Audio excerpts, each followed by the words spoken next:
코로나19로 시작해서 무역전쟁으로 번진 미중 무역 마찰에서 굳이 승리자를 따져보자면 트럼프 대통령도 시진핑 주석도 아닌 바로 닥터 코퍼가 아닐까 싶습니다.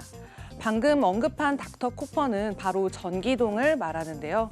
전선이나 인쇄 버선 등에 사용하는 구리는 되도록이면 도전율을 좋게 하기 위해서 불순물이 적어야만 하는데요. 그래서 전기 분해에 의해서 정련한 구리를 사용하게 됩니다.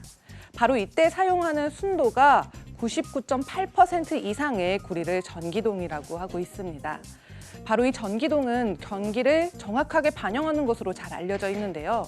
전기동은 올해 1월 달에 무역 협상 서명이 이뤄지기 전까지 약 1년 동안에 걸친 미중 무역 전쟁 때문에 가장 큰 타격을 입은 상품 중에 하나입니다. 건설에서 통신에 이르기까지 광범위한 분야에서 이용되고 있기 때문에 아무래도 중국 시장의 움직임에 굉장히 민감하게 반응할 수밖에 없는데요. 그래서 올해 들어서는 16%가 넘는 하락세를 기록하고 있는데요. 오늘 장에서는 1.36% 상승한 2.379달러에 거래가 되고 있습니다. 그런데 중국의 기대를 걸어보겠다는 이들도 있는 상황인데요. 시카고 블루라인 퓨처스의 선임 시장 전략가인 필립 스트라이블은 중국은 이미 결승선을 통과했고 우리는 절반 지점에 머무르고 있다고 전했습니다. 중국은 코로나19가 종결된 이후부터 재건이라는 측면에서 다른 국가들에 비해서 훨씬 유리한 위치에 있다는 것이 그의 의견인데요. 그래서 시장은 트럼프 대통령의 관세 협박보다 이쪽을 더 중요하게 여기는 것 같습니다.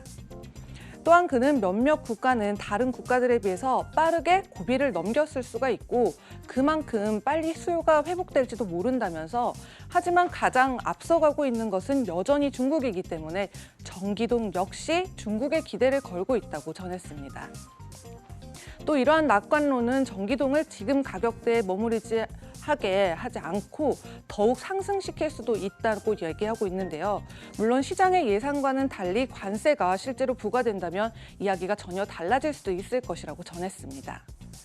일간 기술적 전망을 보시면 코맥스 전기동의 피보나치 저항선을 2.35달러에 두고 있고요. 매수의 평가를 이렇게 의견을 제시하고 있고 또 유지를 하고 있는 상태인데요. 전기동에 대한 추가적인 의견을 내놓기 전에 일단은 2주 정도를 더 지켜보려 한다는 것이 스트라이블의 입장이고요. 또 5월 20일쯤에는 미국 경기 재개가 어떻게 진행되는지에 따라서 파악을 할 수가 있을 텐데 건축을 포함한 각종 분야의 활동도 가늠할 수 있을 것이라고 밝혔습니다. 또한 미 재무부는 경제 부양을 위해서 이번 분기에 채무 시장에서 사상 최대 액수인 3조 달러 정도의 대출을 할 것이라고 밝힌 바가 있는데요. 의회와 연준에서도 시장을 지탱하기 위해서 내놓는 재정적인 지원 규모가 그 5배에 달할 수도 있다고 전해지고 있습니다. 이에 대해서 시카고 RJO 퓨처스의 비철 금속 전략가인 엘리 타스파에는요, 코맥스의 전기동 선물이 2.6달러까지 상승할 수 있다는 보다 낙관적인 전망을 제시했는데요. 또한 스트라이블과 마찬가지로 일단 고점에 도달한 뒤에 경제적 불확실성으로 인해 그 가격대에 머무르게 될 것이라고도 주장을 했습니다. 이처럼 많은 예상들이 역시나 중국에 기반을 하고 있는 상황인데요. 중국의 전기동 소비량이 전 세계 소비량인 2,400만 통의 절반가량을 차지하고 있기 때문입니다. 이에 월스트리트는 제프리스가 또 코로나19 사태로 연간 전기동 생산량의 240만 톤가량의 일시적인 생산 중단 상태에 돌입했을 것이라는 예상을 내놓았는데요.